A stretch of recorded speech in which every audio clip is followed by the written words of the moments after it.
OBBBA, one big beautiful bill. ये revolutionary bill है, ऐसा ट्रंप मानते हैं। बट अमेरिका के कुछ सेनेट्स मानते हैं कि ये जो बिल है, ये अमेरिका की इकोनॉमी को लॉन्ग टर्म में खड्डे में डाल देगा। ये जो बिल है, इलॉन मस्क की जो कंपनी है टेस्ला, उसको कहीं ना कहीं, और पूरा जो ईवी का सेक्टोरियल है अमेरिका का, उसको कहीं ना कहीं खड्डे में डाल देगा ये वन बिग ब्यूटीफुल बिल। पिछले कुछ दिनों में, पिछले कुछ महीनों से ये जो वन बिग ब्यूटीफुल बिल है, इसके खिलाफ जमकर प्रोटेस्ट हो रहे हैं। यहाँ तक कि ट्रंप की पार्टी में ही नहीं, इलॉन मस्क तक भी यहाँ पर इसका प्रोटेस्ट कर रहे हैं, और डेमोक्रेट्स जो है वो इस बात का प्रोटेस्ट तो कर ही रहे हैं। बट क्या है ये वन बिग ब्यूटीफुल बिल, और ये one big beautiful bill Trump क्यों इतना हार्ड एंड फास्ट और क्यों इतना जोर लगाकर इसको पास कराना चाहते हैं, जबकि सिर्फ ये 50-50 से ये जो वन बिग ब्यूटीफुल बिल है, ये यूएस के अंदर हुआ पास। यानी कि ट्रंप के जो सांसद थे, ट्रंप के जो सेनेट्स थे, उन्होंने तक ने, बहुत सारों ने इसका समर्थन नहीं किया, बट फिर भी ट्रंप इसे ज़बरदस्ती पास करवाना चाहते हैं। अब देखिए, इसका सबसे पहले है क्या, what is one big beautiful bill. एक तरीके से पूरा जो बजट है उसका रिकन्सिलिएशन करना, यानी कि जो खर्चा अमेरिका कर रहा है उस खर्चे को कम करना। तो मेजर कॉस्ट कटिंग यहाँ पर अमेरिका इस वन बिग ब्यूटीफुल बिल के थ्रू करेगा। अब उसके बाद इसके अंदर होगा क्या, और ऐसा भी नहीं कि खर्चा ही अमेरिका यहाँ पर कम कर रहा है, अमेरिका यहाँ पर टैक्स जो है वो भी कम कर रहा है। तो टैक्स कट्स भी इसके अंदर होंगे। उसके बाद वेलफेयर रिफॉर्म्स, यहाँ पर बहुत सारी जो स्कीम्स है उनको कहीं ना कहीं बढ़ाया जाएगा। जो गांव के किसान वगैरह है उनके लिए ये जो वन बिग ब्यूटीफुल बिल है वो लाया गया है। और उसके बाद बॉर्डर सिक्योरिटी एक मेन कंसर्न यहाँ पर वापस रहेगा। यानी कि अमेरिकन बॉर्डर्स जो कि डेमोक्रेट्स के टाइम पर एकदम खुली सी हो गई थी, कोई भी पार आ जा सकता था बिना किसी सिक्योरिटी के, बिना किसी ऐसे कंसर्न के, अब इस वन बिग ब्यूटीफुल बिल के थ्रू ये बहुत मुश्किल यहाँ पर हो जाएगा। काफ़ी बड़ा इन्वेस्टमेंट अमेरिका यहाँ पर बॉर्डर सिक्योरिटी में, उसकी जो मैक्सिको से, स्पेशली जो मैक्सिको से लगी हुई बॉर्डर है उसकी सिक्योरिटी में यहाँ पर ये पैसा खर्च करेंगे। अब इसकी लेजिस्लेटिव जर्नी जान लेते हैं कि वन बिग ब्यूटीफुल बिल हुआ कैसे, क्या हुआ। देखो, इंट्रोड्यूस ये हुआ 20 मई 2025 को, और फिर उसके बाद जो हाउस ऑफ सेनेट था उसने, सॉरी, जो लोअर हाउस था उसने आज, या सॉरी, कल पास किया। और लगभग 218 214, यानी कि बहुत क्लोज मार्जिन से जो है यहाँ पर ये पास हुआ।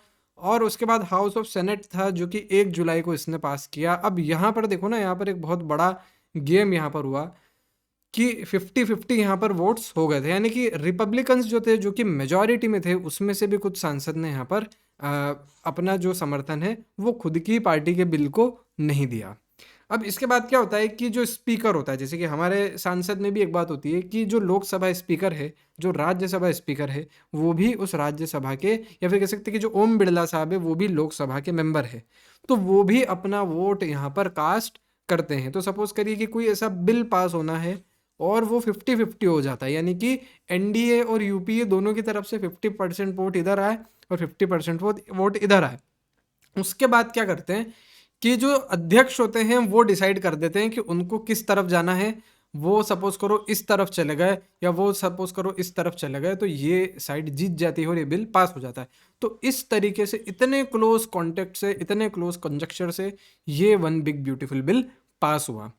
उसके बाद देखो मेन की प्रोविजंस यहाँ पर क्या हुए। देखो, सबसे पहली चीज, जो टिप्स है, टिप्स जैसे फॉर एग्जांपल कोई वेटर है या फिर कोई शेफ है, तो जो एक्स्ट्रा टिप्स दी जाती है इनको रेस्टोरेंट्स के अंदर, उसके अंदर एक कटिंग या फिर उसके ऊपर जो टैक्स लगता है वो यहाँ पर नहीं लिया जाएगा। और ओवर टाइम कोई व्यक्ति करता है उसके काम में, और उसकी जो सैलरी हाइक होती है उसके अंदर, उसका जो पैसा उसे मिलता है उस पर भी कोई टैक्स यहाँ पर लगाया नहीं जाएगा। यानी कि ये जो दो बड़े टैक्स कट्स है यहाँ पर मेनली किए हैं। अब वेलफेयर रिफॉर्म के यहाँ पर क्या आएगा, सबसे पहले जो मेडिक एड है और जो स्नैप है, यानी कि जो यूएस फॉरेन एड भेजता है और जो दूसरी सारी सब एड्स भेजता है, उसके अंदर यहाँ पर कट किए जाएंगे। और भी बहुत सारे जो मेडिकल ट्रीटमेंट से रिलेटेड जो हैं मामले, उसके अंदर भी एक कहीं ना कहीं ग्लोबली जो यूएस के चलते हैं उसमें भी कहीं ना कहीं एक कट यहाँ पर किया जाएगा।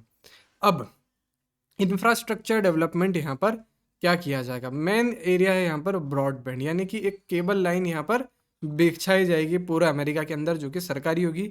और एयर ट्रैफिक इन्वेस्टमेंट।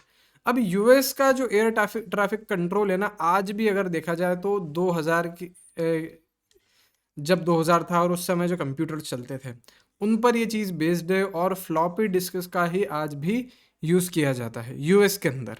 यानी कि आज इंडिया का एयर डिफेंस या फिर इंडिया का एयर ट्रैफिक कंट्रोलिंग सिस्टम अगर आप देख लो तो पूरा मॉडर्नाइज हो चुका है। चाइना इसके अंदर सबसे ज़्यादा मॉडर्नाइजेशन यहाँ पे प्राप्त कर चुका है, बट यूएसए आज भी सन 2000 के ज़माने की जो टेक्नोलॉजी है उसका ही ये मेनली यूज़ करते हैं।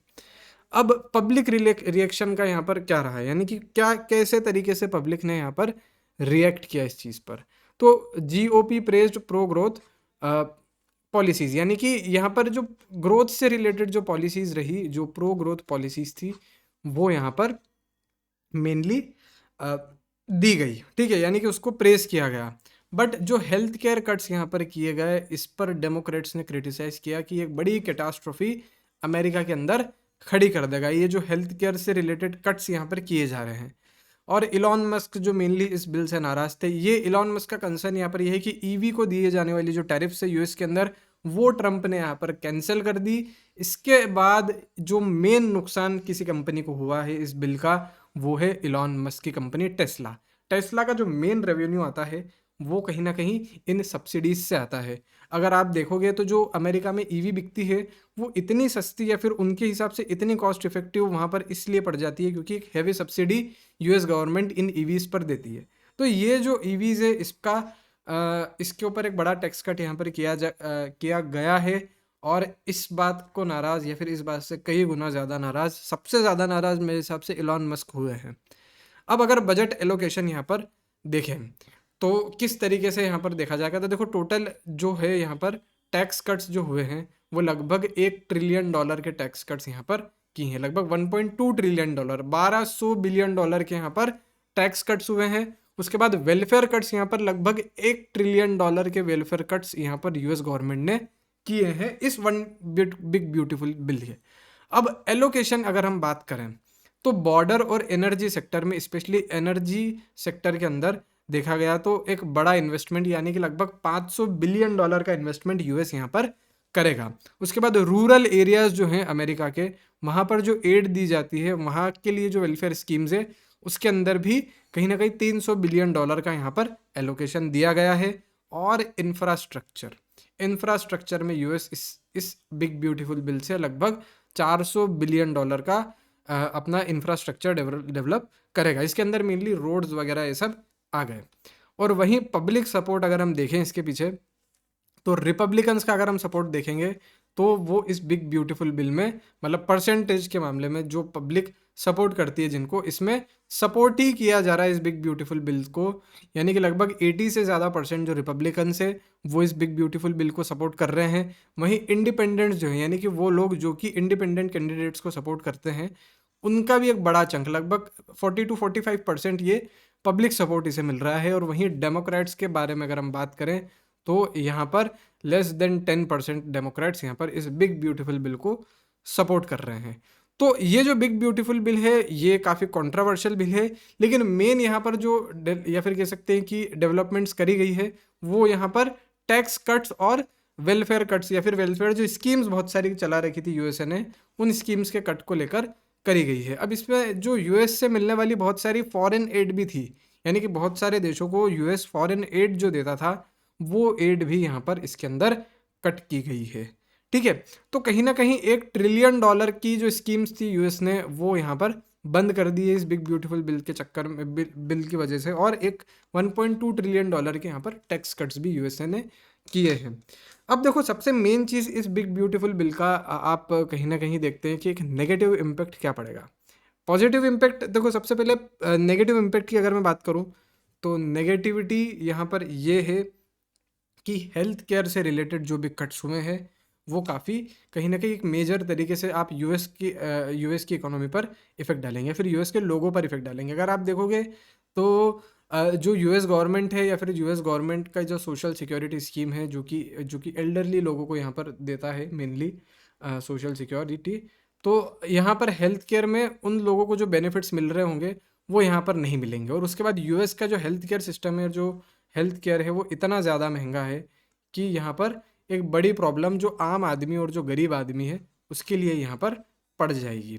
उसके बाद जो इंफ्रास्ट्रक्चर डेवलपमेंट होता है हेल्थ केयर से रिलेटेड, जो रिसर्च एंड डेवलपमेंट्स होती है, उसमें भी कहीं ना कहीं ये जो चीज़ है ये एक बड़ा इफेक्ट डालेगी।